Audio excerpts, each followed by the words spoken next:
yau mun waye gari mun ga shugaban ƙasar Senegal wato ya doka ma shugaban ƙasar Rasha waya Putin, ya ce mai wato ya ba ƙungiyoyinmu umarni, haka yake nihi a maganarsa cewa wannan ƙungiyar da muka ce za mu fita ta sai dai yawo wato kan mu da fita, tunda ya san ai mun fita abin da ya rage mana kuɗi ne sai kuma wato fasfor sai wasu 'yan abubuwa, tunda su suna da labari ta ƙarƙashin ƙasa shirye-shiryen da muke yi na da fita daga ƙungiyoyi, wato abin yana dab da bakin boda.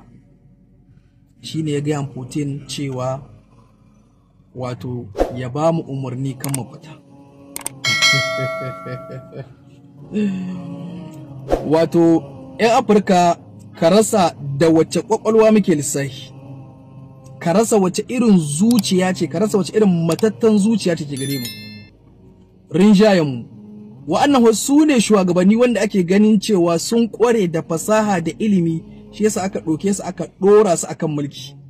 To shugaba ne yake irin wannan magana, ina daga jahilan cikinmu wanda kusan kullum su ne muke fama da su ciki da waje.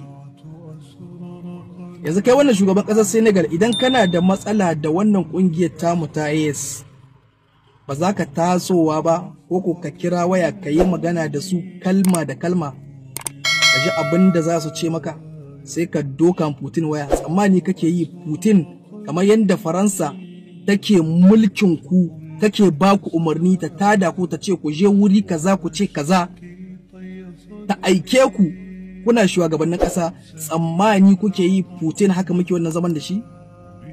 To shi Putin ya san cewa alaƙar da ke tsakaninmu da shi wata alaƙa ce daban, amma ba wai alaƙa ta umarni ba. Kusan da wannan ‘yanci da muke cewa mun karɓo ‘yanci, mun karɓi cikakken ‘yanci ne. Shi yasa muke ɗaukar shawararmu gaba gaɗi yadda muke so, shi yasa muke abubuwanmu gaba gaɗi. Babu wani mutum, ba wani shugaban ƙasar duniya ya wanda ya zo ya ce zai taka mana birki wai da sunan yana iko mu ko yana mulkin mu. Mu mun wuce wannan layin, ku dai ku zauna daga cikin wannan bautai.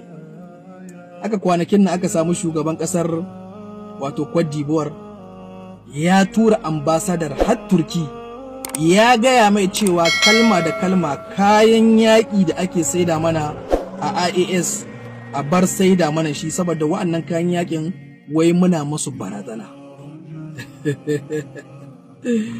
Jama'a kun ga magana Allah ta haito ko?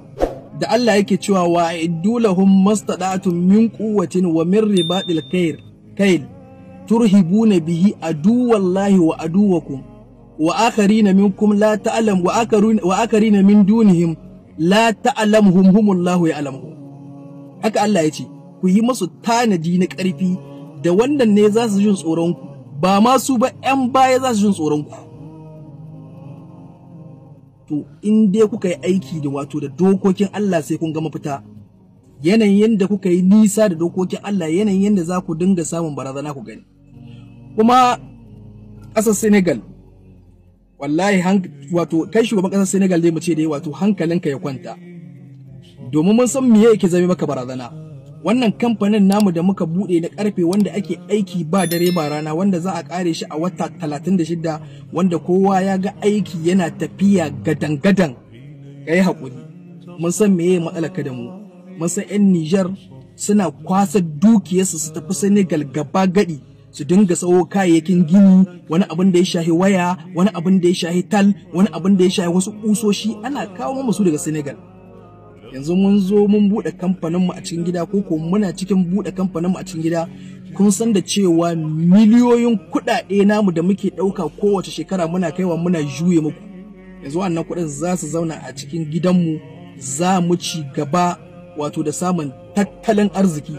Wannan abin yake zame muku barazana, tunda daman turawa sun riga sun tsara muku rayuwa cewa su turawan sun bude duk wani kamfani da ka sani na tal ne, na waya ne, su turawan su ne suka bude a Senegal da sunan na 'yan Senegal ne, abin hoto ne. Amma a ƙarshe mu tunda sun sa tsari ne su tace mu a hana mu mai kamfanin naka, ku kuma sai ku yi kamfanin naka, sai mu daga kuɗin muna baku, tunda daman kamfanin daman nasu na turawa ne, sannan kuma su riba ko dukiyar tana zuwa aljihunsu, su suna yin arziki, muna ɗauka kuɗi muna ba su, mu muna ƙara talaucewa. Yanzu mun tashi muna son mu yaƙi da ƙahuwan mu karɓo inci, ka zo ka ce wai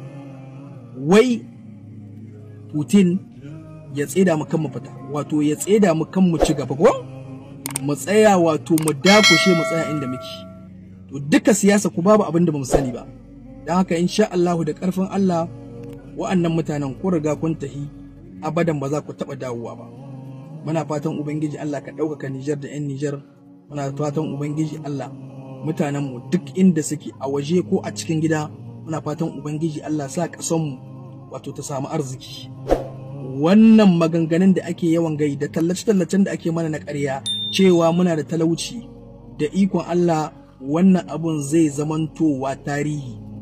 Wa'annan ƙasashen da suke wanda suka zo suka haɗa kai da turawa, wanda aka matse mu, aka hana mu zuwa gaba, aka hana mu zuwa baya domin a azurta wasu ƙasashe, kuma wannan ƙasashen da za a azurta ba su ne ba, turawa ne suke kai kamfanin tunda a Senegal yanzu akwai kamfani sama ga kamfani kusan 400 wanda kawai na turawa ne, amma suna zaune a cikin Senegal. Kawai ku saye kawai kuɗin su shigo a asusun su kuma su ɗauka su tura ma ƙasashen su ciyar da al'umma su gaba, tun da mu namu tunanin mu ya riga ya zamantowa wato cewa